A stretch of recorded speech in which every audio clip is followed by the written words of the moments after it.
Hello and welcome everyone to Galactic Gumbo episode 22, the Nerd Podcast Show. My name is Josh, also known as G1Xtron. We are here with almost a full cast. We are missing Mr. Chris Barrett. He's across the pond, but it's like, I don't know, like 5 a.m. where he's at. So he said he wanted to get a little bit of sleep. But we do have a guest. We have Ben. We were discussing this earlier. We're not really sure how to pronounce it. Well, Dakota went all Louisiana with it and just Peaugh. That's probably close. It's just Peaugh. Peaugh. Okay. So, yeah. See, I told you. Mine was close. All right. So we do have Ben here as a guest, and we got some questions for him. We're obviously going to do our Mount Rushmore and all that good stuff. We have some pretty good topics for you guys. But let's go ahead and round the table and everybody introduce yourself and tell people where they can find you. Rick, why don't you start us off? Yep, you can find me exclusively on Twitter as Shatrdglassjazz. All right. D? You can find me everywhere at PrimalSabbath. All right. D? The other D? I'm Dalton. You can find me everywhere at Daltonians TS. All right, and Mike, tell people where they can find you, and also if they're in the Arkansas area, where should they be next weekend? Mike, you can find me on Twitter as BotConFan1978, and if you're in the Arkansas area, hit my show up, Little Rock Comic Con. If you need any information, it's on Facebook as Little Rock Comic Con or lrcomiccon.com. All right, and our guest, Ben, where can people find you? Like, where's all your social media stuff? I'm on Twitter as Peaugh, and I'm also on YouTube at Peaugh. I mean, that's pretty much it. I mean, I have a Facebook, but that's kind of like my family stuff. I post random things there, but I don't use Facebook as like a social media for the video stuff. So, gotcha. Just Twitter and YouTube. All right, so the first thing we're going to do is just kind of go down the line. We're going to go ahead and tackle hauls. Mike, why don't you go first for that? All right, I got my Joe subscription service in, which was Zaymont and Gaucho. I got in a couple of 6 shots, which one is Dakota's. Yay! And then I got in a Toys R Us. Does that count as your haul if you got it for Dakota, though? It's at his. I have a little pile of loot set up at his house. Dude, I got some stuff at his house, too. Yeah, everyone's got some stuff at Mike's house. And then I got this really cool 2-pack from Transformers. I think that's Energon, Prime, and Megatron. You get, Is it Tubby Prime? Yeah, the little Tubby Prime. Yeah, Energon. Energon for Gary Chalk to sign at the show next weekend. And then I picked up a R2 unit and a couple of Power Ranger Legacy figures. That's about it. Nothing special. A lot of stuff. More than usual. All right. What about you, Ben? Man, you get anything in the past couple of weeks? Anything interesting?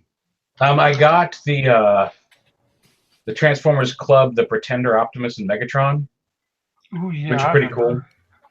I got the Iron Factory Starscream that they did. Oh yeah, the little micro Starscream. And actually, I just ran out to grab this because this just came in the other day. I got this the DNA bludgeon that they're doing. Oh yeah. And I've only popped it out. I haven't had a chance to mess with it too much yet, but it's pretty cool. And I think that's all the big things I've gotten recently. All right, what about you, Big D? Oh man, I got quite the haul. I have picked up Mastermind Creations of Voss, Tarn, and Kaon. The Make Toys Gears and Swerve. I can't think of their like fake names. I got a Masterpiece Battle Cat prototype. Oh, nice. That's the green Cheetor for anyone who didn't catch the reference because he was green. Okay, Yeah. I was like, okay.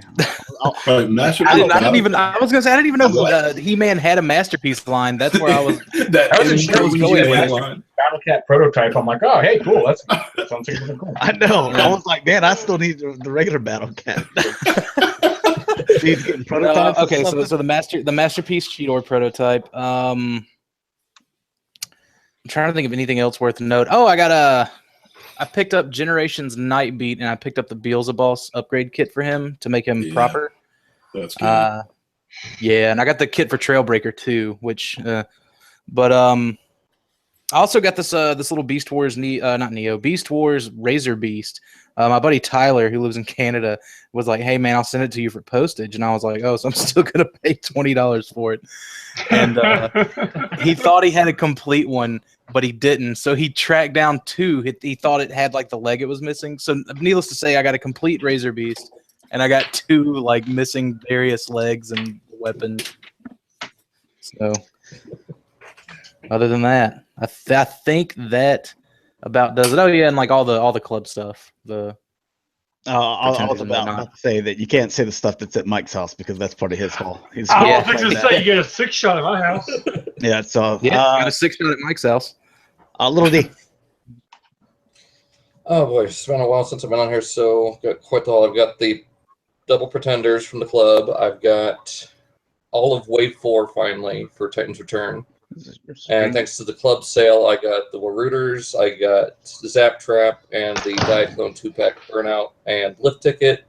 And thanks to Dakota, I got the Beast Wars Uprising Megatron, and part of that Wave 4, I got Roadburn and Brawn from Mike. So, is your camera off, Dalton? I just see a black screen. No, man, I saw everything. Yeah, I saw everything he did. Oh, really? Okay. I saw more than I wanted to. All right. What about you, Rick? I got I went all Joe stuff this last 2 weeks. I got all the Battle Force 2000 figures, and also found all the vehicles too, like dirt cheap, in great condition actually. Oh, that's but awesome. This one it really was. I mean, I didn't know that they were that cheap. I actually even bought my 4-year-old a few extra ones. So, because they were so dirt cheap. I've been waiting to say this since 1987. I bought a Defiant shuttle this week. Oh, wow. So, Tell us the story behind that. Well, it's been my holy grail like for a very long time. Other than that Snake Mountain that they showed off, that prototype, like, 2 years ago? Other than that, this is probably like the coolest thing that I've in my head that I've ever wanted. So it's not without it's a project. I'm going to take all the stickers I've already like done. It comes in 3 pieces. It's a gantry or a crawler, and it's got the booster and it's got the shuttle. So it's kind of 3 pieces to this thing. I spent 7 hours cleaning the crawler with Q-tips. And I'm 100% all in on this thing. Like when I finish, it's going to look as close to new as possible. It's complete. I found one that was complete with no broken parts, and it took me a year. You got the little figure. I believe that figure that comes with the Defiant. It has like a little headset thing that kind of plugs in. That's always I haven't paid for the figures yet. I have all the parts to the shuttle, but I have the same guy has the 2 figures, but I couldn't get them all at the same time. Make sure he has the little the mic, because the mic is always missing, and I've heard people paying like ridiculous amounts of money. Like they can go for $250, or they can go the 2 of them, hard top and payload, $250. Some people sell them for like $600 though, if you have them still in the baggie. Anyway, I need to start making repro joke cards, man. What am I doing with my life? I need to quit my day job and start doing that. I'll take some pictures too. Once I get like the stickers in and I have everything done, I'll take some pictures of it. And so you ladies know he is taken. Yes. Yeah. Thank God I found one that would. Yeah, no doubt. Man. Who the hell would put up with that crap? You tip this, you That's tip true. That. That's absolutely true. They just dried up.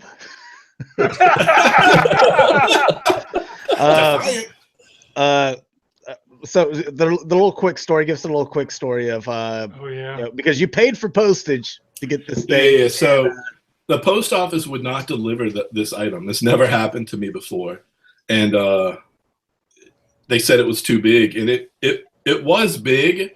And I know Sideshow uses FedEx. So I've got a big Boba Fett behind me. That the box is huge, but even bigger than that, that 1989 Batmobile was almost taller than my door, like our front door, and wide. But that's FedEx. I don't know if this was a local post office thing, but I had to go get it. And to see this big man with his arm, I had my arms wrapped around it as tight as I could. It's about 50 pounds, but it's awkwardly sized. Anyway, it's in my foyer right now, so it looks like I'm a hoarder because I've got and it's full of peanuts. Took me 2 hours to dig it out of the peanuts. If I wish I could have recorded the whole experience, people would have been like nuts. Because I've got the Batmobile and I've got the Batwing, and those come in long boxes and big boxes, but for the most part, they just ship those in the boxes that they came in. I have two of the Black Series TIE Fighters, and I bought one in store. The other one I ordered online for pretty cheap, and they shipped it in like a refrigerator box from like Amazon or something like that. Like whenever I got it, I was like, oh my God, what the hell could this possibly be? And it's just half of it is just empty. But that was a strange box, and that came regular postage. So, were you done with hauls? Yeah, that's it. All right, mine's pretty simple. I got the 40th anniversary Darth Vader with all those little stands and stuff like that. So, all right, so let's go ahead and get what classic Dalton moment. I forgot one. Okay. I got the last night Voyager Prime, man. I'm pretty surprised by that. You should have kept it to yourself. I thought he was about to say like he got like the Legends Brawn or something, but I was like, okay, something kind of equal to that.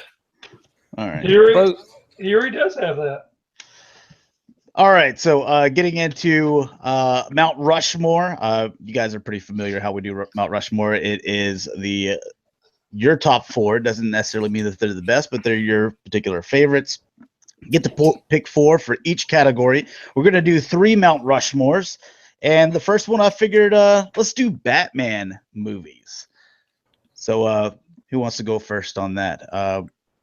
Ben, you're our guest. Do you want to go first? Yeah, I can do that. Let's see. I don't know how I order them specifically, but like I love the old Adam West one. I put that on there. And then probably Dark Knight, and then Batman Begins. And I will say number 1 would be the original, the 1989 Batman with Michael Keaton. All right. Like, I love that one. We're all in good company. Yeah, nice. Yes. Mount Rushmore, it doesn't have to be 1 through 4, 4 through 1. It's just who the 4 are. Well, regardless, those would be my 4. And like I said, Michael Keaton, the first Michael Keaton one would absolutely be my top 1. Let's see. What about you, Rick? Yeah, no particular order except for 1. So Batman Begins, Dark Knight, Batman Returns, and then top spot is easily 1989 Batman. All right. Sense of pattern. All right. Because I want to be the first to name it, I actually went order. I went number 1, Batman Returns, because it's still, it's the Michael Keaton Batman, and you throw in Michelle Pfeiffer, Catwoman, and Danny DeVito as Penguin. I love that. I love that movie. Batman 1989, Michael Keaton is my second. The Dark Knight is my third. And number 4 is Batman versus Superman. Oh, good God. I think that's a solid pick, honestly. I'm right there with you, Josh. I guess I'll name mine. I feel like if you're rating that movie just for the Batman parts of it, I could see it. Yep. Exactly. Yep. For me, it's like in no particular order. The Batman parts of Batman versus Superman. Like I was talking trash about the movie earlier, but that really was like those were my favorite parts. I thought Ben Affleck was a good Batman. The Dark Knight, Mask of the Phantasm, because that was a movie. Oh, that's a good one. Oh, I didn't know that. Animated. Yeah, you didn't specify, my dude. Oh, yeah. Go ahead. And oh God, the one that was based off of the Frank Miller stuff. Batman Dark Knight Returns. Was it the Dark Knight Returns? It was the animated one. It was the animated yeah. one. Okay, yeah. Yeah, because I really liked that. Well, didn't they do an animated? I think that's 4, right? as well? I don't know. Yeah, they did. Usually, I always have my stuff figured out, and then here comes Dakota and like throws a wrench in, and be like, "Oh, well, technically, this guy, this one over here." It makes me go and like everybody that's already gone, like, "Oh man, I got to go redo my list." What about you, Dalton? For me, I'd have to say easily, Batman 1989 is my favorite Batman movie. Then I'd go The Dark Knight. Love the Chris Nolan movies, but that one's probably my favorite of the three. Batman or the Dark Knight Returns. Love that two-parter. The final one, it'd be Batman Under the Red Hood. All Very right, nice. Mike, you can close this out. Yeah, I'm going to go. I don't want to be cliche with the rest of y'all. So, Come on. You like what you like.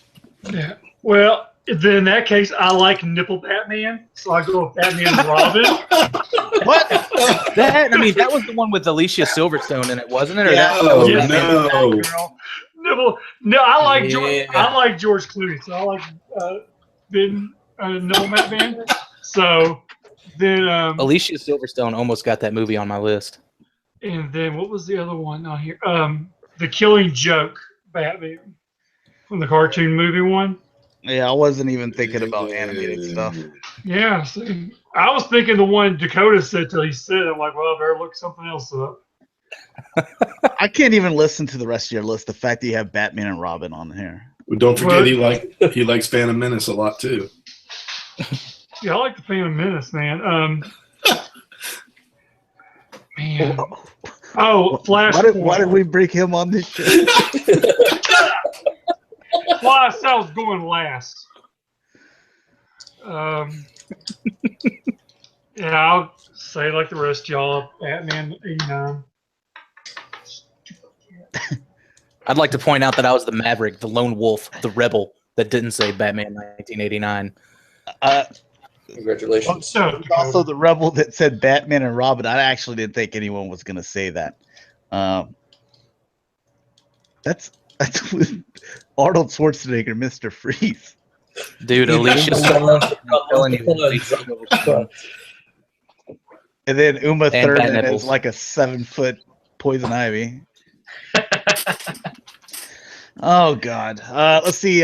Bill says The Dark Knight, Justice League Doom, 1989, Batman Returns, BVS, Begins, Dark Knight. I don't think you understand how Mount Rushmore works, Bill. He's just naming all of them. It's just Every Batman. He's just all of the Batmans. all right, so let's move on to the next Mount Rushmore, and it is Star Wars villains. Ooh, this is where I'm going to disappoint. Is this movies only, or is this? I Treated it like everything. treated it, like kind of everything as well. Okay. So let's see. You got to have Darth Vader on there. And then I would add Boba Fett, Baron Fell, and Grand Admiral Thrawn. It's a nice list. Yep. I kind of went with Darth Vader is gonna obviously be in there. I put Darth Maul, but Darth Maul from the Clone Wars. And then I also went Ventress from Clone Wars, just because of her battling up against Ahsoka, which I think is one of the best characters in all of Star Wars. And for no real reason based on a character, but I just love the way this guy looks, I put Boss. Oh, my God. Okay. I was like, damn, took mine. But no, I'm still safe. Oh, I think Frank named yours. Maybe. We'll see. All right. Who wants to go next? I will. Just because he looks cool. At least I think. I'm assuming it's a he. Darth Revan. That's one. General Grievous, because of the forearms and the Jedi killer and all that. This needed to be a top 10 list, to be honest, but Dude, I'll be honest, man. I was struggling at 4 because you guys know, I'm not Like don't say Super it. Star Don't Wars. say Yeah, it. I'm saying it. Not that big a fan. Oh. Darth Vader, I guess, and Obi-Wan Kenobi for being a kidnapping old man, or I guess young man at the time. Pedophile. That's not a legitimate one. Frank saying. put Jabba the Hutt in there. I thought you were going to name Jabba the Hutt. Oh man, that's on a respect level, not really a villain level. Wait to hear Molly. Having women walk around in bikinis all the time. That's my boy. That's not a villain. Dakota's just like game recognize game right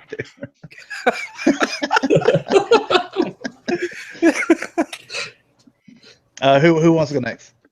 I'll go. All right. And then these are in order. Number 4 would be Thrawn.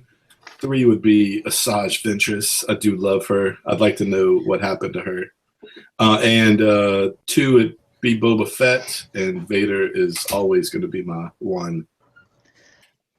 Real quick here, Bill says Kylo Ren, Darth Maul, Vader, Boba Fett, and then Jar Jar. Again, that's not how Mount Rushmore works. That's 5. Damn it, he took mine. Frank said Darth Vader, Darth Maul, Darth Sidious, and Jabba the Hutt. All right, who's next? I guess I'll go next. I've got to say Ventress because I've been watching Clone Wars and she is There you go. badass. Yeah, she's hot too, right, Dalton? Yeah. Darth Vader, I mean, obviously, Sidious and Grievous. All right. And Mike, have you gone? You're the last one, right? I guess so. Vader, Jabba, Boba Fett, and since who was it? Bill that said Jar Jar Binks. That was what I was going to go with, but we're going to go with Luke's uncle and aunt for kidnapping him and holding him all those years without telling him about his sister. I mean, to be They fair, didn't they kidnap adopted him. Obi-Wan, he kidnapped him. They just But they were an accomplice. They assisted for They sure. were accomplices. They No, knew I would all about totally, it. I would totally hold them in the same regard. They adopted them because they had to separate the children. Which means they might not even have known about Leia. Why Yeah. did Leia get such a privileged life and Luke had to live in the dirt? Did That's she, what I though? want to That's wonder. the Like, real. That's the real crime right there. Yeah, that the guy that's like a senator and stuff like that. He's like, oh, I'll take the girl. The boy, he'd go live out in the desert in like a dirt igloo, with his blue milk. Ugh. So Frank said honorable mention Darth Plagueis. Some people say he's wise. Snoke. Some people do say. Yeah. That's Hey, what what's they up, say. minifigure collector? What did you say? All right, so this other one, this is something that Rick and I we talk about often. Star Wars armor. So like all your basically all your troopers and stuff out there. What do you got for that? I put on here the Empire Strikes Back Snow Trooper. So the Imperial Snow Trooper from Hoth. Put the First Order TIE Fighter pilot.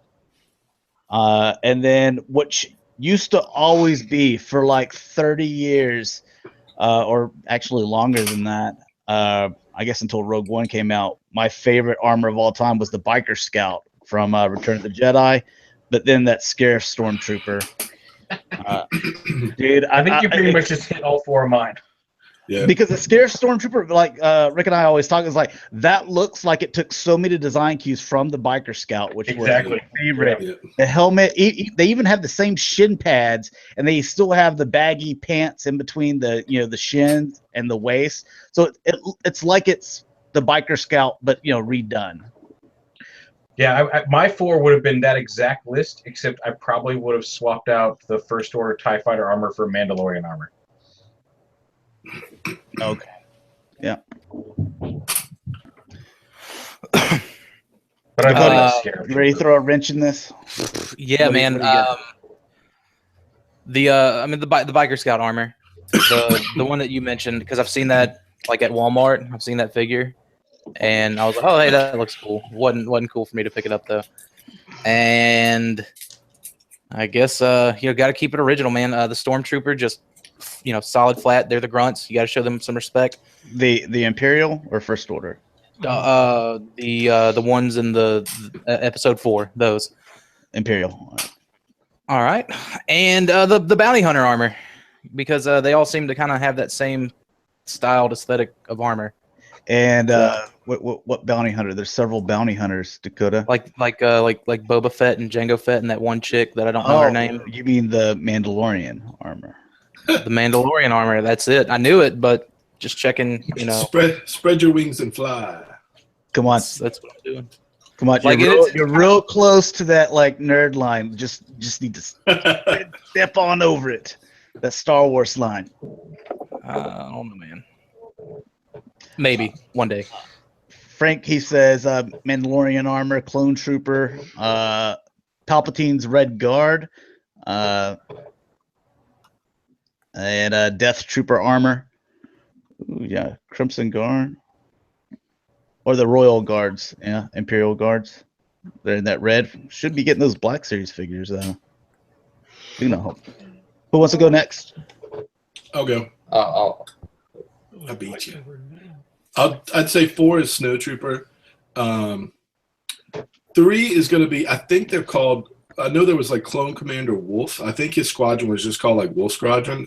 I can't remember. I think it was Wolf Squadron, but they're really cool. He's the green one, right? I got him back here. Yeah. He's the bluish one with his kind of bluish green or aqua almost. Yeah, and he has got the ARC Trooper, the little skirt that hangs on the sides from the ARC Trooper. Number 2 would be the Scarif Trooper, and number 1 the Biker Scout, because 7th grade me loves me some Biker Scout. Yeah, because we were going through troopers. I was looking at some of the other like Commander Cody. His is a unique, and it's awesome looking, or like Rex, but there's this kind of a little bit more individual. Yeah. Who's Dalton?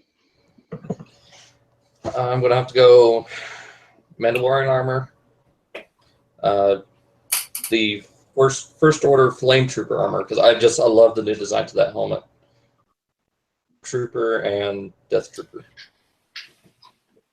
All right, Mike, you're last, right? Yep, I go with the clone troopers from the second movie. Then it would be the biker, the snow trooper, and I guess that's to say the regular one. I mean, I wasn't too big on the armors as much as y'all are. But the clone trooper one always stood out to me the best. I like those. Phase 1 or 2? I think you meant phase 2, yeah. 2. Yeah. All right. Yeah. Like Rick and I were like, oh, like Star Wars. Like, dude, we like, all right. Really there's about it. There's one armor that I would have put as number 1, but it never came out. And that was they showed this like a year ago, I guess. And Ahsoka was supposed to get her own army at the end of the show, but they didn't get to produce the episode. But if you look it up, I think Dave Filoni put up some pictures of what it would look like. Super nerd. I know I just went there. All right. All right. So we're going to go ahead and jump into our bin questions. I guess, Rick, you want to go ahead and go with the first one? And then we can kind of go down the line with Dalton. So everybody can remember who they go after. We can go Rick, Dalton, Dakota, Mike, and then me. And then, so. All right. Sounds good. All right. After Dalton. Got it. All right. So what made you want to start making reviews on Transformers or just action figures in general? It was, it started off like we had gotten a little flip camera. My daughter had just been born, and we got one of those little flip cameras where you could just record video and plug it right into your computer to share them. And so we got that mostly so we could share some videos with my parents of my daughter. And then I'd watched some video reviews on YouTube, and this was back when they couldn't be more than 5 minutes. So every review was here's the first 5 minutes of vehicle mode. Here's the second 5 minutes for transformation. Here's the third 5 minutes for robot mode. And I would I'm I could do that all in 5 minutes, I think. So when I got a couple of animated figures early, I was just like, yeah, why not take a shot at this? And I cleared off a shelf upstairs and just shot them on a shelf in the bedroom. And that was really it. I mean, I just kind of started off as a random thing of like, I want to see everything, but I don't want to have to watch like 3 separate videos to do it. And that was it. Cool. All right. So, if you were to say, what would your thoughts be on the evolution of some of these third-party companies going from either just add-ons, then to Trug, the Trug style and scale to the Masterpiece style and scale?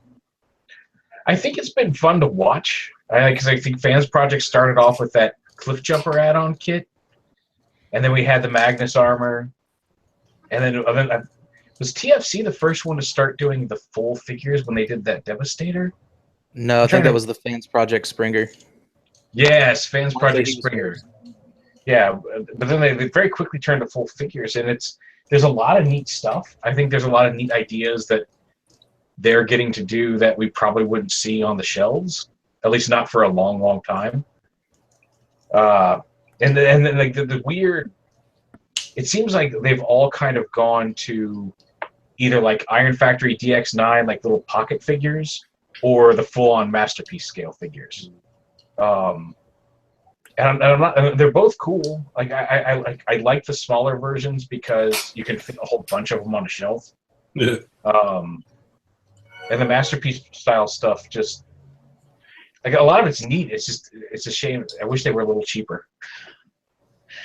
But yeah, it's just been neat to watch, and I'm curious as to where they're going to go next. Because like at this point, like we don't need another Bruticus. There's like 2 more companies that are building a Bruticus right now, and they look good. Everybody's got their own take on it. That's great, but God, I don't need another Bruticus right now. Dude, we've still got companies making Devastators, and like he was the first war. Yeah, I know. I've got 3 different versions of Devastator in this house. So whatever. Are you going to get the? We looked at it today. The Mech Fans Toys MF17 Hercules. It's ridiculous. What is? I don't even know if I know what that one is. It's some company that they're knocking off everything. So the figure is a knockoff of basically the DX9, and then their name is Mech Fans Toys. And then the name of the product, the name of the product is Hercules. Are they upscaling the Warren Pocket one? Yeah, it is the Warren Pocket one. I don't know if it's upscaling or if it's just straight up like rip off, just like everything else, including their name. That's I don't know. That's where I draw like a weird line, because I realize there's always kind of a, hey, they're making Transformers that aren't officially licensed Transformers. So there's already that gray area, but then there's the companies that like, what was it, Clone Droid, or one of the ones that did some Clone Droid figures. Always be your side. And there's somebody's knocking off the Make Toys Hardhead. Like it's one thing to say we're going to make Defensor and put your own spin on it. Like I don't know how I feel about companies just flat out taking other third-party companies' molds and then, oh, we made it 2 inches bigger, or we're just re-releasing it under our name. Like I don't get that. But it almost seems like it would be more effort to have to take apart and meticulously remold somebody else's thing than just doing it yourself. Yeah, I mean, kind of speaking on that, before we jump to the next question, like Clone Droid, they were taking like I believe the Mastermind Creations Hexatron, yeah. And then they were like, hey, but the crotch is die cast on ours. It's like I never was transforming Mastermind Creation Hexatron and being like, if only he had a die-cast crotch. I do think they did fix something. They did something different on that one. That one they at least changed like how the knee flaps fold up or something, so they got out of the way a little better. I think they improved one little transformation thing. Like everybody complained about, like, oh, it'd be nice if these things weren't in the way, and they made those things fold out of the way. So that's at least something. But I mean, like, yeah, I don't get that whole scene. Mech Fans Toys. Yeah, I just, with them, you would think that there would be, like, even though they're different third-party companies, a lot of the designers, they work at several different companies and stuff like that. You would think that there would just kind of be like I know that it's like them versus like kind of Hasbro, I guess at the moment, or Takara, they kind of have their own thing going on, but you would think there'd be kind of a level of respect for each other. Yeah. Like, hey, we're not going to knock each other's stuff off, or if I see something that I can do an improvement, it'd be like an add-on kit like you would do for Hasbro, to where it's like, take the pin out of this thing, plug this thing on, like you said with Clone Droid, and I improved your figure. And that's how it used to be. And I know at one point, and I have no idea what the situation is anymore. I know at one point when there was just three or maybe four companies that were really big into it, they used to at least talk to each other, so they weren't overlapping. And we're doing a Devastator. Okay, well, we're going to do Superion or something like that. Like they did used to talk. And then it was right around Predaking, I think, was when they all said, one company started building a Predaking, and everybody's like, okay, yeah, we won't do it. And then everybody did it. So I don't know. I don't know much about behind the scenes anymore. So it's cutthroat world. Yeah. Speaking of cutthroat, our crew has talked about a few toys like Fans Project Diesel being a real chore to transform. Are there any one or two examples of toy reviews that just took a horribly long time to complete, something that just made you wipe your brow when you were done? Well, Diesel was certainly one of them. What was the one? I'm trying to remember which one it was. There was one that I was just not happy with. And, had to have been Unique Toys Sorter. Had to be Unique Toys what? Sorter. They're Oh my god! I don't even think I reviewed him. There's one right there, because like, I got him into all three of his modes, but like that was the not broadside. Sandstorm. Yeah, I sent him back back to TF Source without ever reviewing him, because I'm just like, I could do it, but I was never ever going to try to do that from behind a camera. Oh my god. Everything else, like, there've been some that have been frustrating, but I'm trying to think of ones that were just absolutely. That was one of the few that I just absolutely was done. Was just done with. Let's see if I can look and see if there's anything on my YouTube channel that I remember being a particular pain in the butthole. You did agree with Fans Project Diesel, though, right? Oh yeah, I absolutely agree. Fans Project Diesel was a pain in the butt. I remember putting that thing together and like everything behind the camera, so your back's kind of hunched over. After about 30 minutes, you're like, oh, my back, and your hands are sweaty. You feels like someone turned up the temperature like 10 degrees and just like feeling nauseous. Oh man, that toy. Like, he looks neat. I've got him in Make Toys Defense or Guardia, or whatever he's called. They're both standing right over here, but like, I don't look forward to ever transforming Diesel ever again. Still not as bad as Sorter. God, Sorter was. Way too many moving parts. I remember when I sold him, I tried to put it back in the box. I couldn't figure it all out again. I just had that part in the box, and then I just had a bigger box to ship it in, and I just wrapped it in bubble. And I'm like, here's That's this awesome. other piece. I will give them credit for the fact that like they found a way to make all those pieces move around together to make a stupid car, but a fairly decent helicopter and a fairly decent robot. Like, the fact that they made that work without. When I was playing with, like, at no point during all that, even when I was like, this won't go together, and was fighting with it, I never had any stress marks. Nothing broke off, nothing bent or cracked. Like, from an engineering standpoint, really good job. From a fun to play with standpoint, it was just no good. All right. How open are you to third-party companies creating more of their own characters, such as the Glacier Bots and Steel Core from Fans Project? I would love to see it, because I absolutely love those Glacier Bots. I mean, like, I know they're not masterpiece type figures, but they were never trying to be. Stigney, one of the Fans Project guys, sent me the Saber-tooth Tiger. He's like, hey, I got something for you. And he sent it to me. But he didn't tell me what it was. And when the box showed up, I honestly thought at the time, I thought he was sending me like a review copy of Steel Core's trailer because it was about that size.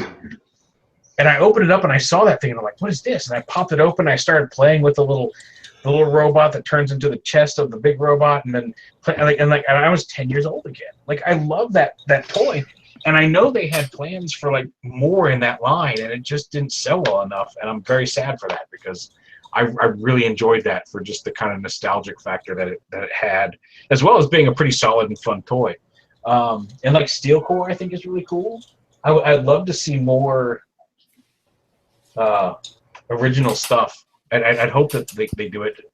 I get that something with a name, you can look at it and say like, oh, they're calling it this, but that's Optimus, or that's Starscream, or that's Scorponok, or Six Shot. You know, like, I get it, and I understand that's, you know, they've got to stay in business, and that's what pays the bills. But I'd love to see more original characters like that.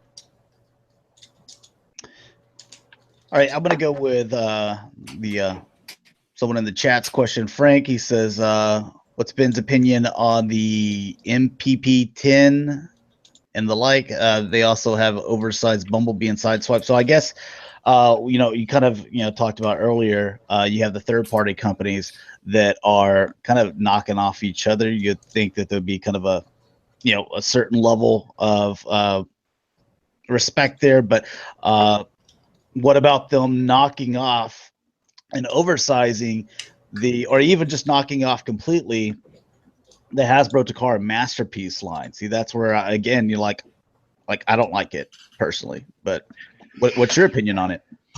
I don't like the knocking off of the Masterpiece, so like the straight knockoffs.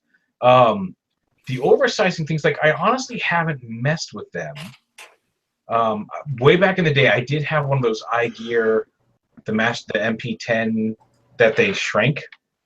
You know, they made about Voyager size, maybe a little bigger than Voyager size, and he was okay. But like, I've heard some neat things about the upsized Evasion Optimus.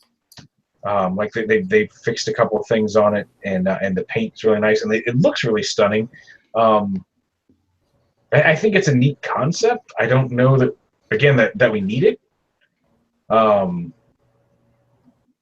I can't speak 100% to, oh, well, this is really good, because I honestly have not picked up any of the oversized or undersized stuff that has been knocked off. And I don't think I've played with any of the knockoff Masterpieces either. I don't know. One, most Masterpieces right now are still pretty readily available, and a lot of them go on sale after a few months. Like, I would wait and pick up the official one, but again, I haven't messed with any of the knockoffs, so I can't say if they're comparable quality or anything. I'd like to kind of throw a spin on that, kind of add a little something to it. Okay. There's stuff like Wei Zhang, who, like, they don't just like knock it off, they knock it off and even in some ways improve it. They mostly do like Hasbro stuff.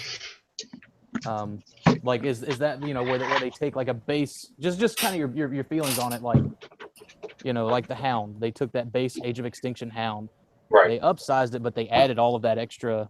They added the gut and everything, yeah. Yeah, the toes, I thought that looked extra good. Transformation bit. Like I said, I see the appeal of it. And like I said, I think they're also the ones that did the upsized Evasion Op, aren't they? Mm-hmm. Yeah. Like I said, I've seen that at conventions. I've seen that in person at a couple of conventions, and it looks great. Like, I've considered picking it up. I just haven't. I've had other things to pick up, and so like I said, I don't know. I've heard that the hip joints in that are scary. Like, I like the idea of the Hound, but at the same time, like, it looks like they've improved it with like this new Voyager Hound that's about to come out for Last Night. Looks like they also are trying to get a more screen accurate Hound out of that. So, like I said, I see the appeal of it. I don't know that we need those kinds of things. I'm not necessarily opposed to them existing, but personally, I don't. If I, like I said, I want that Evasion Op upscale, but like, it's on the bottom of my list. Like, if I had the money and it was there, I'd be like, all right, I'll pick that up. But it hasn't been I have to have that type of thing. Right.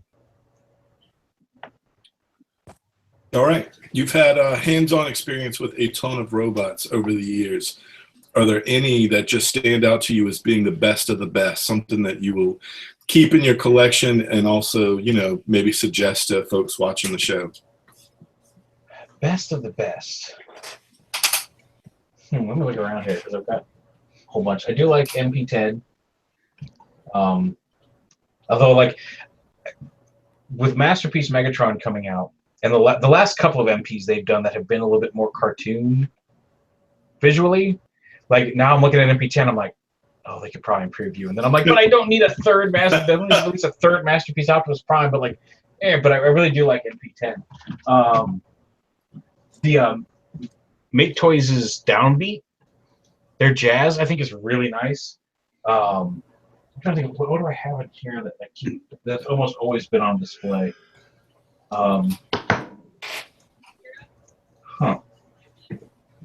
think best of the best. So I feel like there's some figures that I really, really loved that now suddenly that they're not within my eyesight that I'm forgetting about. The cross dimension stuff is really good.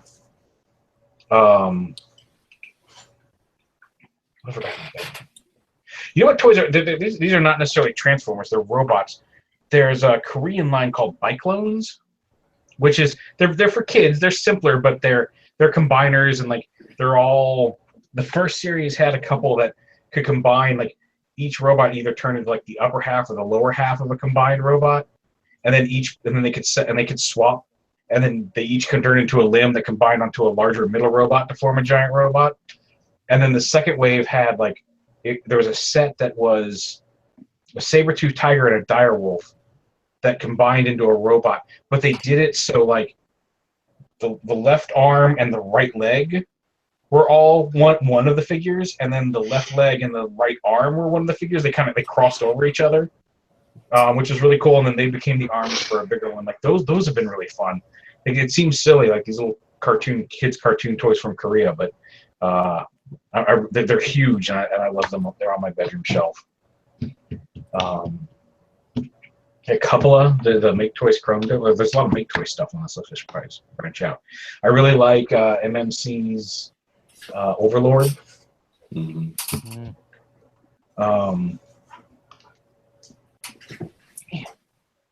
That's all that's popping in my head right now. I still love Armada Tidal Wave. I think everybody should play with him at least once. Masterpiece Primal. If you're into Beast Wars, that's a great toy. I was waiting on it. Ooh, It's the best. I was waiting on it. Yep. Called the best. I got a feeling that's a catering answer, but I'll take it. It's as soon as Rick said, "What's your best of the best?" All I could think of was movie. Yeah, Transformers. Peaugh the best. Yeah, movie the best. I love that title. Every Transformers movie from now on, when you go to the theater, on the marquee it should say Transformers movie the best, and that's it. It's like a classic Clone Droids. Always. You know what? This guy right here. The Iron Factory Scorponok. This guy's awesome for a toy this size. This guy's outstanding. If we're gonna go to that scale, there we go. I think I covered most of the scales there. Real quick, before you go, you bringing up that Scorponok, whenever it comes to something like that, and it comes to something like, I think it's Master Made, which does a little bit more stylized, Right. like miniature, like whenever it comes down to, let's say you only get one, like what factors into which one would you rather have? You know, that one that goes a little bit more G1 style, or that one that's like definitely its own design? I think it comes down to individual figures. Like on the one hand, like I've seen the Master-Made Scorponok, and I haven't picked that one up yet, and it looks neat. But I really like this very G1S Scorponok at that size. And one, it's like a quarter of the price. It's like $50 as opposed to $200 for the Master-Made. And that one, it's not always priced. That one, I think the G1 Scorponok appeals to me more than the kind of stylized Master-Made one. That said, I do have Master-Made's Triptychon and Omega Supreme, and I love both of them. So it depends on the figure. Like I said, Scorponok is one of those ones that, like, I love his base design so much, like his original G1 design, that like if you start to vary too far from it, it turns me off a little bit. I haven't seen many that have varied super far from that design, but I've been like, have to have that. That little one I had to have. But then with figures like Omega Supreme's been in like all kinds of various shapes. From the Armada, was it Armada or Energon? It was Energon, the big train claw thing. Right. Mhm.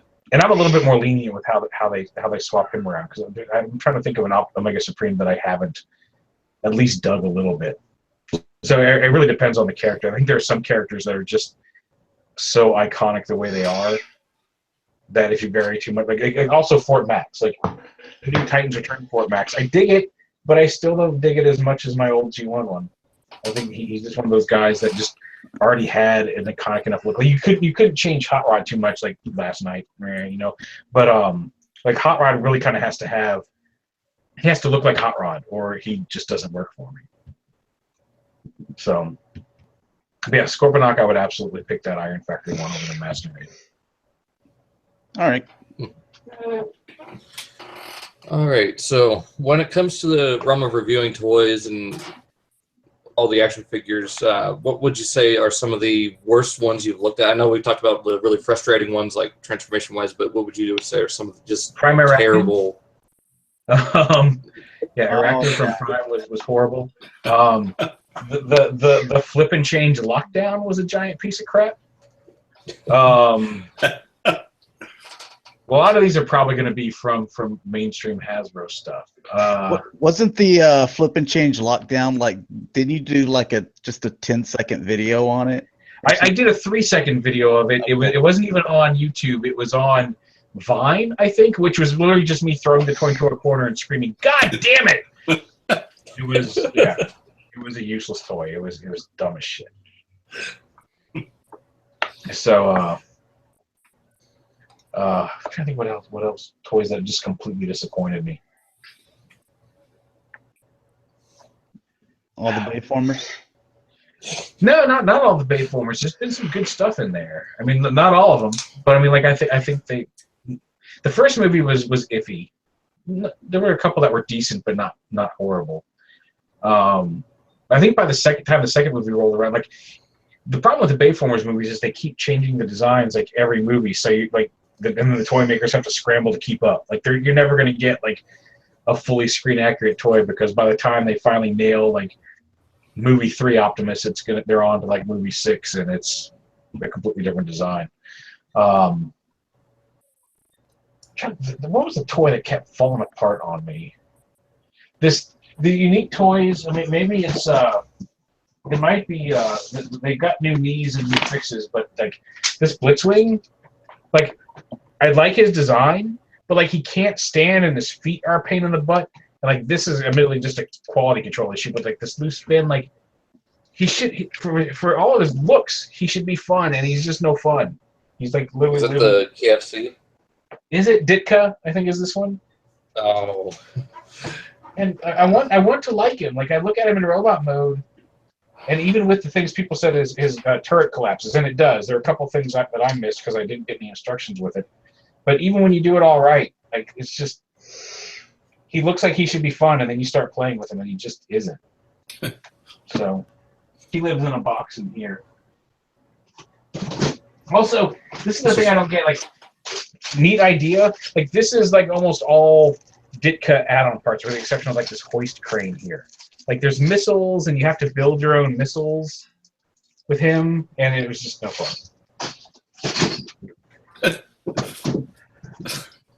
Trying to think. If I sat here and thought for 20 minutes, I could probably come up with a lot more. But yeah, Arachnid and Flip and Change Lockdown were, I think, the 2 worst offenders in all of my reviewing days. That Arachnid, that was one of my favorite characters from Transformers Prime too. So I was when I heard we were getting a toy, I was hyped, and then when I saw the toy, the disappointment. The character design was amazing. The actual toy sucked. So, oh well. That's just. All right. Is it Mike? Dakota. Oh, Dakota. Dakota. All right, you can go, Mike. I'll do it. What's your favorite Transformer line in terms of toys and cartoon story? Toy-wise, I think it might still be animated. I really like those toys. I've got like Ultra Magnus is still way up. I can't see him here. He's way up on the top shelf behind some Ninja Turtles. But like, I have a lot of those still are around where I can easily grab them and mess with them.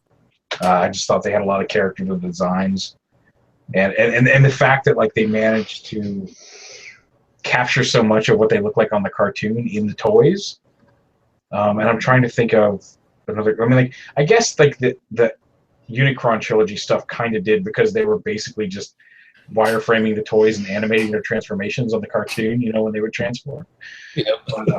But I just feel like animated had the most personality. There have been a couple of Robots in Disguise toys that I really liked, and there were a couple of TF Prime toys that near the end there that I thought were pretty well done. But I mean, obviously G1 I think trumps everything. Yeah, but, there we go. That's what it was. Yeah, but if we're talking about since I've been reviewing stuff that's come out since I've been reviewing, I think the animated line was pretty solid. And Beast Wars is somewhere like at the very bottom, right? I like Beast Wars too. I was thinking in the timeline of since I started reviewing, but I've got a whole little bookcase that's just Beast Wars. I got Maximals on one shelf and Predacons on the other. So yeah, those are actually really good. I really like the storyline and the toys from Beast Wars. All right, Dakota, you back with us? The storyline's great. Yeah, man. I need to find my spot though. Typical Google. It's All right, going let's to be see. So, okay. nah, man. Go ahead. I lost it. All right. Where would you Hascon? like to see different in toy designs with the current movie toys? Like from a technical standpoint, or just what would I like to see them do with the toys? I'm trying to think. Like I kind of covered it a little bit in my a minute ago. Like I'd like to see. I wish there were enough lead time where the movies could finalize the designs early enough that the toy companies or Hasbro would have enough time to design a really solid toy. Because every single time we get a new design, if it sticks around for more than one movie, by the time the second or third movie with that design rolls around, they start to get some really good stuff out. It's just so many times they're like, here's a basic idea for a robot, and Hasbro works off that basic idea for a robot, but then by the time it actually ends up in the movie, they've tweaked it and changed it, and so the toys suffer for that. I'd like to see maybe more communication with the toy designers earlier on in the design process, and maybe even like more of a finalized design early enough in the process so we can get more accurate toys closer to when the movie actually comes out. Because it's really hard to, like, Movie 1 Prime as a toy was kind of fun. Like, he had some electronic gimmicks, he had that little flip out laser gun, and in vehicle mode he looked the part, and he was kind of a blockish robot. Straight as a straight toy, I can see where that would appeal to kids, and I guess it worked. But I don't think you can, like, the second movie, the leader from Revenge of the Fallen, was a much closer design to what you saw on screen. And I would like to see them maybe cut down on how long it takes us to get a movie-accurate toy of a character. Because I think they've managed to find a good balance between too complex. Because like I said, Movie 2 Prime was a really cool-looking figure, way more complex than you really want a toy to be. You know, like I want something I can pick up and mess with a little bit. And I got that down eventually, but ultimately I'd like to see toys that were more accurately reflective of what we saw in the theater. Dakota, are you back? Oh no, I just figured I would jump in after Dalton again. So Okay. These are the Chris questions from across the pond. So so many folks in the Transformer fandom have watched your toy reviews at one time or another. but are there a few YouTubers that you enjoy watching in your spare time? I've been asked this at conventions, and the thing is, like, I honestly don't spend a whole lot of time on YouTube if I'm not like uploading a video or responding to a comment. Like, it's not that I don't want to watch other people. It's just between raising a daughter and taking care of the dog and working, I just don't sit down and just watch YouTube. Like, if I'm sitting down and watching something, I'm usually catching up on all the stuff I missed while doing everything else, or shows that came on too late since I don't work nights and can't stay up all night anymore. I watch Thew every now and then. I still watch Evangelists. Every now and then I'll watch a Vault Matrix video. I've watched some of Paul's Optobotomus' videos if he got it before me and like I'm stuck on a transformation. I'm trying to think, is there anybody else that I watch? I watch Wotafa, the Japanese guy who's been doing reviews lately. I hope I'm saying that right. Wotafa. And then other times I'll watch, like, sometimes after I upload a video, if I'm checking it and making sure everything's okay, when it gets to the end, it's like, oh, here's some other video reviews, and sometimes I'll click on like, you know, some 12-year-old kid who posted a video of something the other day, and I'm like, oh, I'll check that out, you know, if it's got an interesting thumbnail or something. Dude, you got to check out our favorite, Dr. Prime. Dr. Prime? I don't think I've heard of Dr. Prime. Dr. Prime Reviews Production. He's Don't fall in the rabbit hole. Don't fall in the rabbit an hole. up and comer dude, but it's genius. It's honest. It's Doctor spelt out, second word Prime. Okay, I'll have to check that out. Let's see. It's different. That's for sure. So, you know, you, Optobotomus, and MGO are some of the biggest hitters as far as, you know, guys out there doing Transformer reviews. But do you guys ever socialize with each other? Are you social with these folks? Not usually, but I mean, I've hung out with Paul at BotCon 2011 when I went out there. I don't think I've ever met MGO in person. And I don't talk to him much. Like, every now and then, like, Paul and I will send a message back and forth, like, hey, I got this. Do you know how this works? Or and we'll figure something out. But like, honestly, my social media very rarely, unless somebody specifically replies to something and it's like, hey, what about this? Or asks, how do you fix this robot? Or how do you transform this part? My Twitter is mostly just like, I'm like, I have a thought, and I tweet it. and same with Facebook. My Facebook is mostly somebody shared a cute puppy, and I will reshare it so I remember to show my daughter when I get home. Yeah, my social media, like, I could be more social, and I probably should be more social. But I was gonna say, Josh, that's just like our relationship. You're always sharing those cute animal videos with me. Am I like your daughter? Yeah. All right, so a sponsored review, or, you know, take a look at a figure that just and regret posting it. did I regret I didn't- posting it? I didn't reword that. I just copied and put it exactly how Chris asked it. Oh no, I saw it. I've got the email open, so I see what the question is. He says, or think, I wish I was honest.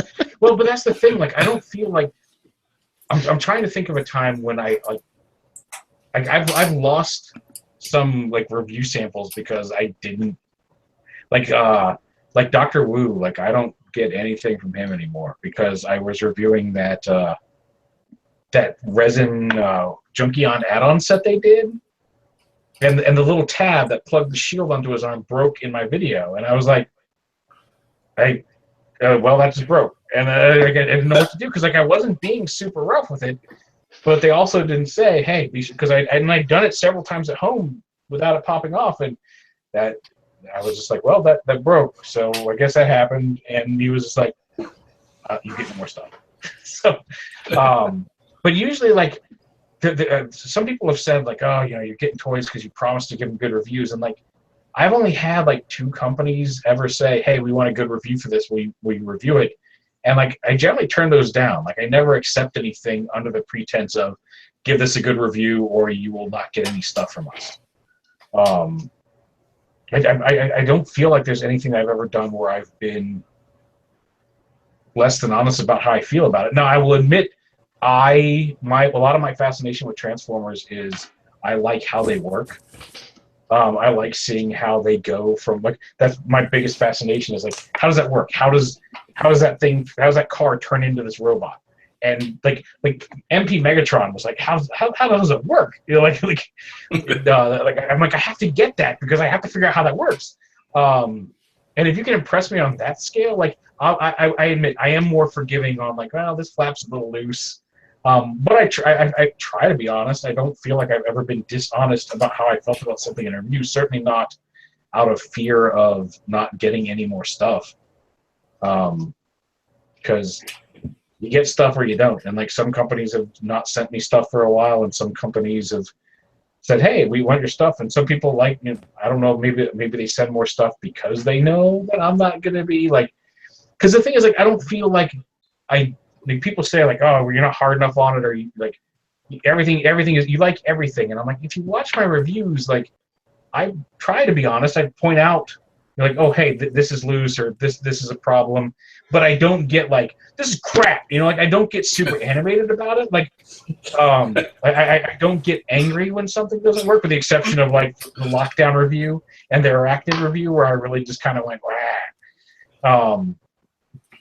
So, like, I try to point stuff out. I just don't get animated about it, and I feel like sometimes people think because I didn't have a part where I threw the toy across the room or something that I'm not being hard on some of the things that are wrong. Maybe I'm wrong. Maybe I'm just super chill about things, and maybe I could be more in depth on this little panel didn't fit just right. But at the same time, some people get mad, like, well, I folded this up and it stays in place, but if I shake it, it comes loose. I'm like, well, don't shake it then. You know, like, I'm like, I don't know. I've never posted a review and said, man, I wish I'd been more honest after that. Because about that, there have certainly been some toys that have shown up that I've been like, oh, I said I'd like to review this, and now that I'm playing with it, I don't think I want to review this, but I do it anyway. But I've had some videos like that where I'm like, oh man, I wish I hadn't agreed to review this, because now I have to shoot a video on this thing and it's crap. But I've never I can't think of a single time where I've ever not said exactly how I feel about whatever I'm reviewing. Now, I will say, like, I will look. My attitude always is, even if it sucks, like, because people put a lot of time and effort into building these things, and even the bad ones tend to have one or two things that they do really well. And so, like, if I see that, if I find that moment of, like, all right, the overall figure when you've got it into robot mode doesn't really stand very well, and it's like, the left arm is loose and it doesn't want to tab in properly, but the way they made this turret flip around and stick onto the back was really cool. You know, like, I try to find those moments of, like, all right, so maybe it's not great overall, but, like, they did do there's some promising stuff here. You know, like, I ended a lot of my early X-Transbots and KFC reviews. It's like, you know what? This is not 100% an amazing, you know, the best figure I've ever played with, but it's improved on their first one. You know, like, it's much better. There's a lot of stuff here that's done way better than the previous figure from them that I've touched. And really, that's all I want out of a company. Like, I'm okay with a company if they come out and their first couple figures are, you know, like, not great. But if they recognize those problems and continue to improve, that's how you get good toys. So that's my opinion on that. I guess that's a longer answer than a yes or no. Have I ever felt? I wish I was more honest. No, Yeah. that's good. I like how I am a little defensive about it. I get a lot of, you're just a shill and you just want free toys. I'm like, that's not it. One, I get some free toys. I won't deny it, but I don't get nearly as much free stuff as people seem to think. All right, so what are your feelings on HasCon? Are you gonna go this year? Are you gonna wait for people to be some guinea pigs and kind of report what it's like, and maybe go next year? What are you thinking about that? I'm not sure. I just saw that thing about what's all's going to be there, and they mentioned they're going to have some YouTube influencers and creators. So, like, I guess I'll check my email more often. But I mean, I'm not really holding my breath to get an invite on that. It's not like, if they said, "Hey, we've identified you as a YouTuber we would like to have here," and they're like, "We'll pay for you to come up and be here," I'm like, you know, why wouldn't turn that down? You know, I'll go and check it out. But, like, as just am I going to go and check it out? Outside of that, like I probably won't make it, although it's not because of any rejection of the concept. It's just I've got very limited vacation time and travel money and all that this year, and going up to Rhode Island is probably not in the cards. But I'm curious. I am curious to see how it turns out because it's not just Transformers; it's like all of Hasbro stuff, and I'm curious to see how they weight it, what percentage of each little thing they've got makes an appearance at the convention. I'm curious to see how that's all laid out. The ongoing joke I think is at least in one of my circle of friends is the Magic the Gathering fans and the bronies are gonna fight. Like they're gonna be the dominating force. Well, and it could be like I don't know. I mean, like Transformers, especially in a movie year, seems to have a pretty good chunk of Hasbro's revenue share. I don't know. Maybe I'm wrong on that. I do know Magic the Gathering is huge. I would pay money. I would probably go out if you told me that this was going to be there. I would go book the trip today and pay money to go see this. I want tackle football, full game, Magic the Gathering team versus Brony team. Yeah, I would probably find a way to make it up there if they were going to do that. All right, so we're going to get into maybe a topic or two. How much time do you have, Ben? I could probably go until about 11:30ish, a little after 11:30ish. So I guess about 20 minutes or so, 20, 25 minutes. Okay, all right, so we can tackle maybe one or two things here. Let's go to topic, number 2 here. Packaging on toys from the 80s was at its peak. Do you think that we'll see a return in packaging design, box artwork like that return? Also, the other part of this question is, do you think it will improve sales or have a little effect? Kind of give an example. The Star Wars Black Series 40th anniversary line. That's something that Rick and we collect all of them just about. Like I have all the figures and like triples and doubles of most of them.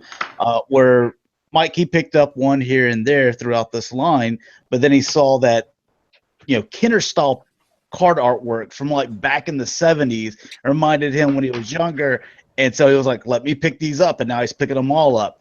So I mean, it's just not just directed towards you. Everyone can answer, but do you guys think that we'll ever see that art design? Like we saw in the G.I. Joes, you just picked up Defiant. It's got that beautiful artwork, or like on the Masters of the Universe Classic stuff, that beautiful artwork on Rotar and stuff. Will that ever make a return? If it does, do you think that that's going to, help out sales any? I think in some areas it kind of is coming back. Like because I saw the Reaction Dark Crystal figures at Toys R Us, and like that had a very, I know that's kind of their whole thing, is they're kind of going for like, here's what a lot of these properties would look like had they been made as toys in the 80s. But it does stick out on the shelf and catch your eye. Will it ever come back on mainstream stuff? I don't know. Like Transformers, Well, I was thinking, like Transformers stuff tends to stick with, the pictures tend to be from the animation or the movie shots. But like, I could almost argue, like when you mentioned the Defiant, I'm like, oh, the G.I. Joe packaging art, that would be awesome if that ever came back. Because that was some really nice. I remember that. Like, and in Transformers, you never, like, you had the art on the back of the box, the big poster each year. Right. But the front art never really drew me in, because it was kind of a blocky rendition of the toy. And technically it was decent art, but like that in itself never really pulled me in on Transformers. I just like Transformers. I will say the G.I. Joe style art, I would love to see toys start doing that again, because there was some amazing art, especially on the vehicle boxes when you didn't have the big window. And part of that, I think, is so many toys nowadays, they do have window packaging where you can see the toy, you can try the toy. And it used to be like with the G.I. Joe stuff, it was all sealed in solid boxes. So like you had to have a cool action scene to be like, this is what's inside. All this awesomeness is right inside this box. And sometimes it wasn't. But so I think the blister card stuff and the window packaging on like Voyagers and things like that, kind of negates the need for that. I'd love to see it come. Like I said, G.I. Joe style Barkshot, I would absolutely love to see come back. For Transform, I'm like, I could almost argue that like a lot of the movie figures, the character artwork on the boxes is painted. You know, it's the same. I feel like it's the same level, just because you don't care about the movie, like the movie designs, and I think that's a valid point. Like I don't like movie Optimus. Well, I understand your feelings, but the art I think is really well done on the packaging. It's just not as prominent because of the window box. Yeah. I'd like to, beyond exclusives and all that, I'd like to point out a clear bias towards 80s stuff. Josh, putting you on notice. 90s Beast Wars boxes were really awesome. The Agreed. Use that mainframe design. You know, it was looked very hand drawn with a sort of realistic touch to it, to some of the characters. But even currently, like, you know, and I know, you know, we've kind of been talking about, you know, American or Western thing, but the Takara box art for the Legends stuff, at least as far back as like the Legends, and I'm just using it as an example, the Legends Rat Trap, like that was just some really good artwork on it for like a window packaging, and you know, it was mostly on the side, but a lot of the Takara Tomy Legends stuff. Can I segue to that? When you said the Takara Legend stuff, that made me think of something. So one thing I have a hard time with is I do collect a lot of the vintage stuff, but I collect a lot of the new stuff too. Eventually, if you like the packaging or you try to keep it, at least for your bigger vehicles and stuff, the packaging takes up a lot of storage space. Yeah. So realistically, keeping the packaging is a problem. But what Takara did with the posters that represent on the inside, which are flat, yes, and you can store them in many places a little easily than you can the boxes. I think they're onto something there. Like it's one thing to have like packaging art on there for the sheer idea of getting people to buy the product.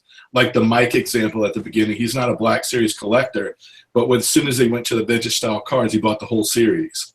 Yeah, the packaging truly worked for that particular item. It brought him in, and I love the idea of the package. As long as the packaging art, as long as there's a poster or something on the inside that I can keep, I love the painterly style, like the old school non-digital.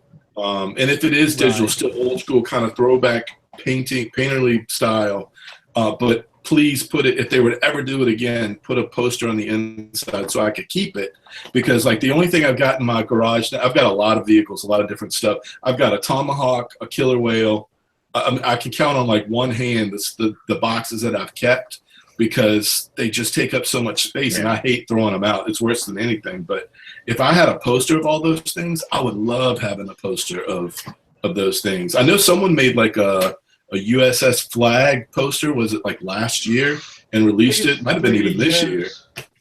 People love that, and I thought that was awesome because they've taken that painterly stuff that we loved on the packages, and now they've made it into artwork that people are putting on their wall. There's nothing that excites me more than like the toys that you grew up with. Not only are people collecting the toys, but the packaging art is now on people's walls. That's amazing. You know, whenever you guys go to JoeCon, you should let someone know there that I think that little idea, marketing idea here, but beach towel, USS Flag in scale, like Fort Man's USS Flag, to where, hey, I lay this down as a beach towel, and you know, I can put my planes and figures, and just kind of, if you have an imagination like we did in the 70s and 80s, then you know. Yeah, go there. I'd like to point out the Combiner Wars box sets too, for being something super recent. Yeah. Oh man, artwork's fantastic on those. But I've got a couple of those posters. Yeah. Right, but again, that's also box sets, and I think they were for the most part exclusive. And as far as like main wide retail release, it's Well, the thing I just looked up that Legends Rat Trap package, and that's kind of what I was talking about with the movie stuff. Like the artwork, some of the artwork is still there, that cool painted, drawn artwork. It's just because of the window box, you're not seeing it as prominently. Yeah. So I don't know that art style necessarily ever went away. It evolved a little bit. I don't know that it ever disappeared. It's just we don't see it featured prominently on the packaging the way we used to do on those old like GI Joe vehicles and larger Transformers like Metroplex and stuff like that. And or stuff like eHobby exclusives and or BotCon box sets or things like that. Yeah. Masters of the Universe needs a shout out too. Their stuff is ridiculous. Yeah, that same vein. Yeah. Yep. That's on the one hand, I get it, because when a kid can actually physically see the toy in the box, they know what they're getting versus, hey, there's a really cool painted scene, and then you get Arachnid or something inside there, Part of the 80s was they were selling you on imagination as well. So, like, you saw all that stuff happening on the G.I. Joe Masters Universe, boxes with the characters and them shooting the guns and missiles going off. You're like, oh man, this is going to be awesome when you got the actual toy. It was still pretty cool, but like Night Raven, awesome toy, but that packaging artwork made it look even sweeter. I remember for my birthday, like I wasn't super into G.I. Joe as I was Transformers when I was younger, but I remember for my 11th or 12th birthday, somebody gave me the Iron Grenadiers Destro with the glider, the little thing. The spoiler. Like, oh god, I saved that. Was one of the few boxes as a kid I saved, because Transformers, like, the boxes were generally gone. I played with the toy, but I saved that Destro box forever because I love that arm and that thing, and I love that little glider. I need to hunt one of those down again. I hid that box under the bed from my mom so many times when she'd come in cleaning my room. Like that box got stuffed somewhere so it didn't get tossed.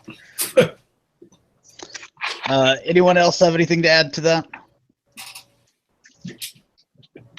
No? All right, I figured this is what I wanted to get with Ben on here, because I know you collect a lot of different stuff as well. Silverhawks were more popular than Visionaries back in the day, and me personally, I don't even remember ROM. Why isn't Silverhawks in the Hasbro crossover discussion? They're talking about Mass, G.I. Joe, Transformers, ROM. They even threw and Visionaries. It's like, really? No Silverhawks, but we're gonna do Visionaries and ROM. I do wonder how much of that is what they may still have the rights to. Because I like Silverhawks. I'm not sure entirely where Silverhawks fell on the. It was a cartoon that they got the rights to make toys for. They got the license to make toys for, versus some of the other stuff they may have been more heavily involved in. I don't know. I would love to see more Silverhawks stuff come back, certainly over Visionaries. I liked ROM. I read Marvel ROM comics back in the day. I would, of all of those, I would take Silverhawks coming back in a heartbeat. Not over Mask. I really love Mask, and I found you were talking about getting a bunch of stuff really cheap, the Battle Force 2000 stuff. Yeah. All of those Mask, those 17 or 18 Mask reviews I did a while back, I got that lot for $100. What? Wow. Yeah. Oh, it's a great price. Get rid of it. My friend's like, my friend's trying to sell this mask. It was 125. I take that back. He's like, he's got 125, and I'm like, okay, I'll because I knew it had the Rhino, I knew it had Switchblade, I knew it had Thunderhawk, and that was good enough for me. I was willing to pay $125 for that. And that box showed up, and it was huge, and it had everything, just about everything. It had Piranha, it had Rhino, Condor, Thunderhawk, Hurricane. Some of the other ones that I'm blanking on the names, because it had much stuff in it. I'm glad to see Mask coming back in some way, shape, or form. But man, I would also love to see Silverhawks come back, because I used to watch the crap out of that cartoon when I got home from school. Yep. Something I'd like to point out with why we may or may not be seeing it. Didn't Hasbro and Marvel just get into a tussle over the whole Dire Wraith thing? Because those have been kind of appearing prominently in the IDW crossover, fiction. Yeah, and they're still in the Marvel universe too, I think. Yeah. So I don't know where that stuff is. Well, I think Marvel finally backed down off of it. That it probably doesn't really play into what they're doing, but I know that was kind of a thing here recently. So, because wasn't it Rankin Bass that was making was dealing with like Thundercats and Silverhawks. So Thundercats and Silver, yeah, that's what I'm wondering, if maybe there's something there they just haven't gotten the rights to them back, or maybe the rights are because of Sunbow and Rankin Bass and the various companies involved, like they're still in some sort of limbo. Because I remember, like, I feel like Mask was not something Hasbro had the rights to until a few years ago. I feel like they made a big deal about, we have the rights to Mask again, or something like that. Maybe I'm wrong, but I suspect that's the case. I was thinking we would see Mask toys this year. Like, I thought for sure at Toy Fair they were going to unveil like just the Thunderhawk, just one. I'm honestly surprised, as it was what, 3 or 4 years ago now, that they originally showed that here's the Hasbro toy universe that had Mask on it, and they haven't done anything with it. I honestly expected something by now. Kind of sidetracking to that Mask for a moment, and then we can go back to the original. What do you expect them to do for Mask? Because obviously you want the characters, but you have to have the vehicles. You know, you have to. They're part of what makes Mask cool. They're characters in their own right, I think you could say. So just kind of like the Batmobile is to Batman. You know, he's always had a Batmobile. Are they going to do those 2-inch figures like they did, you know, back in the 80s, or do you think 3 3/4, or would that be too big? Obviously not 6-inch. That's way too big to do vehicles. I feel like they'd probably go, since we did get that Matt Tracker Joe figure a while back. I feel like they'd probably go with that scale. And they released some G.I. Joe vehicles. I think you could make, if you upscale them a little bit, I think you could make Mask vehicles at a price point that people would buy them with 3 3/4-inch figures. See, because we were talking about this a while back, is if you did something like that, would you be able to sell it at mass retail, like a Toys R Us or something like that, or even Walmart? Because you're talking about big vehicles and multiples. You know, are they even going to want to carry it, or would it be better to just do it as some type of, you know, Hasbro subscription service type thing? I would like to see it at mass retail. I feel like obviously something like the Rhino would be a bigger play set. I don't, like you said, I don't know if they necessarily need to be much. I think they'd be upscale. I don't know how much like larger a scale to fit 3 3/4-inch would have to be over the current Rhino. But even the current Rhino, like the old school Rhino, is yay biggish. I mean, it's big in comparison to the rest of the toy line, but it's not.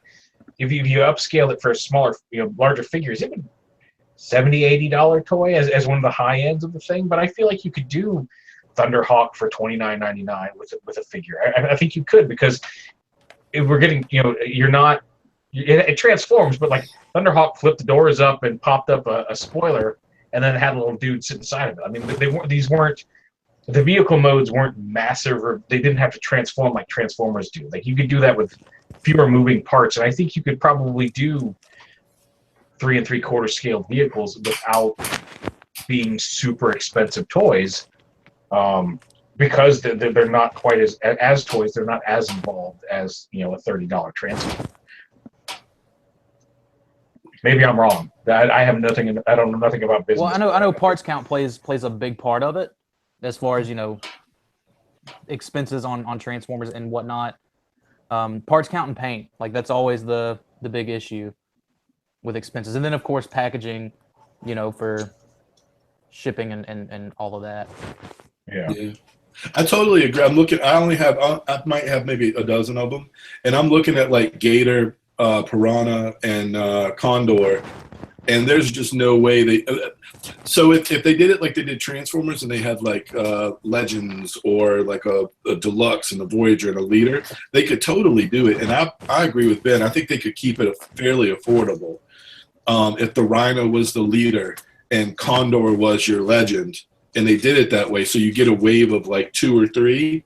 I mean, that would be all I would ever want. And if they could I think for the cost of a Deluxe Transformer, you could do 3 3/4 scale Mask and have like a Deluxe Transformer be something like Condor, Piranha, or Floyd Malloy Vampire, the smaller motorcycles and things at the 30, at either like the $30 or $40 level.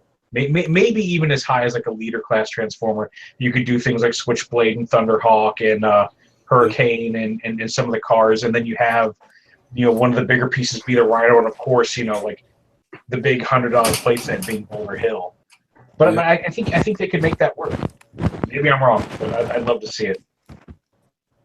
All right. Anybody got anything else to add? I was gonna say Rick had mentioned, he was kind of expecting like the big mask, toy reveal and all that. They've really been, it seems, pushing, at least as far as comics.